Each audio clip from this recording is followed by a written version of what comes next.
Acts 14, the Iconium. At Iconium, Paul and Barnabas went as usual into the Jewish synagogue.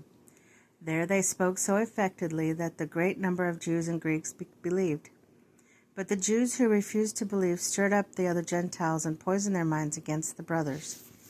So Paul and Barnabas spent a considerable time there speaking boldly for the Lord, who confirmed the message of his grace by enabling them to perform signs and wonders.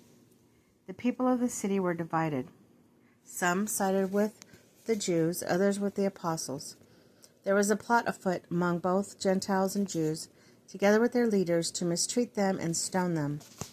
But they found out about it, and they fled to Lycaonian, cities of Lystra and Derbe, and to the surrounding country, where they continued to preach the gospel. In Lystra and Derbe. In Lystra there sat a man who was lame. He had been that way from birth and never walked. He listened to Paul as he was speaking. Paul looked directly at him and saw he had faith to be healed, and called out, "Stand up on your feet." At that the man jumped up and began to walk. When the crowd saw what Paul had done, they shouted in the Lycaonian language, "The gods have come down to us in human form." Barnabas they called Zeus, and Paul they called Hermes, because he was the chief speaker. The priest of Zeus, whose temple was just outside the city, brought bulls and wreaths to the city gates because he and the crowd wanted to offer sacrifices to them.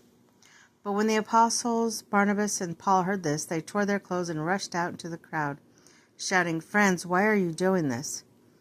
We too are only human like you. We are bringing you good news, telling you to turn from those worthless things to the living God, who made the heavens and earth and the sea and everything in them. In the past he let all nations go their own way. Yet he has not left himself without testimony. He has shown kindness by giving you rain from heaven and crops for their seasons, and provides you with plenty of food and fills your hearts with joy." Even with these words, they had difficulty keeping the crowd from sacrificing to them. Then some Jews came from Antioch and Iconium, and won the crowd over. They stoned Paul and dragged him outside the city, thinking he was dead. But after the disciples had gathered around him, he got up and went back to the city. The next day he and Barnabas left for Derbe. They preached the gospel in that city, returned to Antioch in Syria. They preached the gospel in that city and won a large number of disciples.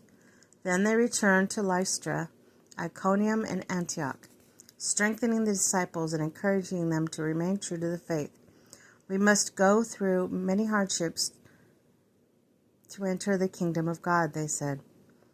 Paul and Barnabas appointed elders for them each church, and, with prayer and fasting, committed them to the Lord, in whom they had put their trust. After going through Pisidia, they came into Pamphylia, and when they had preached the word in Perga, they went down to Attalia. From Attalia they sailed back to Antioch, where they had been committed to the grace of God for the work they had now completed. On arriving there, they gathered the church together and reported all that God had done through them, and how he had opened a door of faith to the Gentiles, and they stayed there a long time with the disciples.